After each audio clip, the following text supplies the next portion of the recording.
Vídeo 48.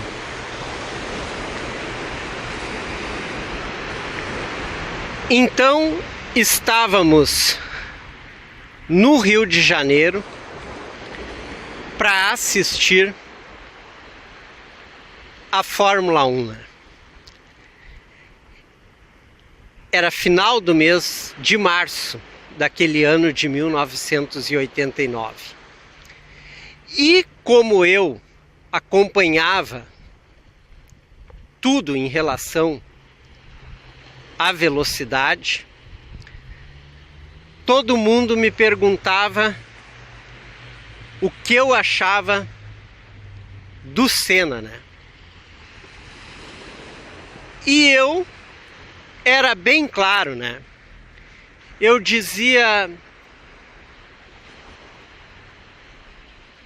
é um ótimo piloto. Basta tirar os outros concorrentes da prova, tirar os muros, tirar os guarda-reios e ele que não tenha os ataques de estrelismo, né? Daí eu dizia, se tirasse todos esses fatores, realmente o Senna poderia ser o maior piloto do mundo. Ou seja, não era, né? E eu sei que aqui muita gente vai cair de pau em cima de mim. E o que eu posso dizer é que dentro do Brasil a mídia manipulava muito a história Ayrton Senna, né? Mas dentro do Brasil até era de se entender, né? Agora isto acontecia também em Portugal, né? Que para mim foi uma surpresa. Lá em Portugal o Ayrton Senna tinha o mesmo peso, o mesmo status, né? Mas voltando àquele GP de Fórmula 1 do Brasil de 1989, o que acontece é que o Ayrton Senna faz uma lambança na largada, arrebenta o carro. E resumo da história, não ganha nada, né? Nem um terceiro lugar não ganha. Que para surpresa de todos, aquele GP teve o Maurício Gugelmin, que era brasileiro, em terceiro lugar, né? Foi o pódio que os brasileiros puderam ver, foi esse, né? Mas o peso dessa história não é Ayrton Senna, não é a lambança que ele fez na largada.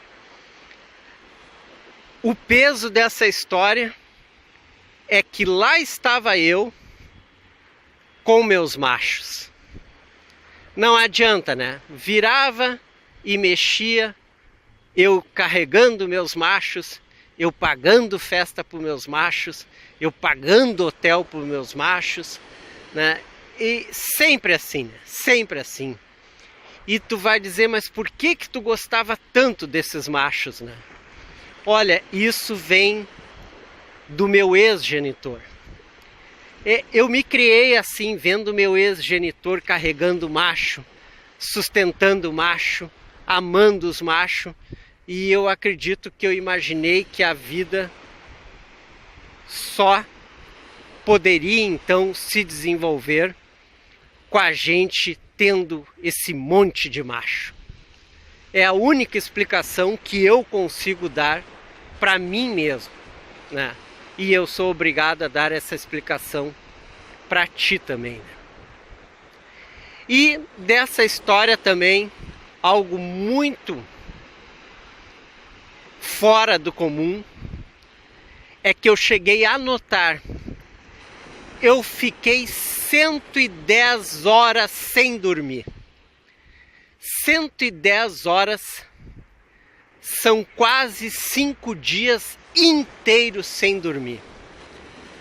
Nós saímos era feriado de sexta-feira, de Semana Santa, né? Por isso que o GP era naquele feriadão, no domingo, né? Nós saímos de Porto Alegre, quinta-feira, 6 horas da tarde. E na sexta-feira, meio-dia, 18 horas cravados, nós tínhamos feito 1.500 quilômetros e estávamos em Copacabana, no Rio de Janeiro. Naquela quinta-feira da saída, eu já tinha dormido pouco na noite anterior, tinha acordado pela manhã ainda, e eu só voltei a dormir na madrugada de segunda-feira, na viagem de volta. Eu fiquei sexta inteira, sábado inteiro, domingo inteiro e mais aquela parte de quinta e mais a madrugada de segunda.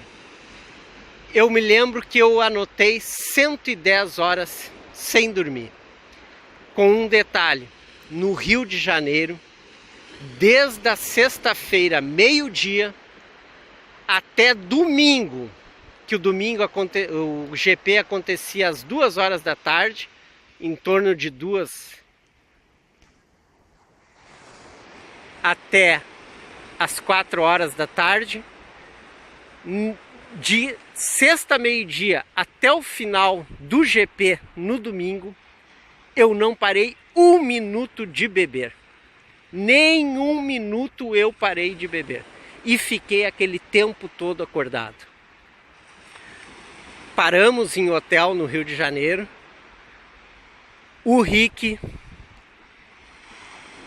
o Leon dormiram, descansaram. Foi outro carro junto conosco, com um casal e mais outro cara. Eles dormiram, eles descansaram e eu simplesmente, durante o dia e durante a noite, eu só fiz festa sem parar no Rio de Janeiro. E na volta, quando eu não conseguia mais dirigir, eu com tudo isso eu dirigindo, na maior irresponsabilidade do mundo, quando estávamos com quase 1.000 quilômetros, um pouco menos, uns 800 quilômetros da volta, eu não aguentei mais. Eu estava dormindo na direção e não tinha mais condições nenhuma, mas nenhuma, e encostamos um pouco num posto de serviços, num posto de gasolina, para tentar descansar um pouco para seguir viagem até o Rio Grande do Sul. Foi uma loucura total e foi a minha maneira de me vingar então da grande Nestlé, né? Mas que vingança foi essa que nunca ninguém ficou sabendo, né?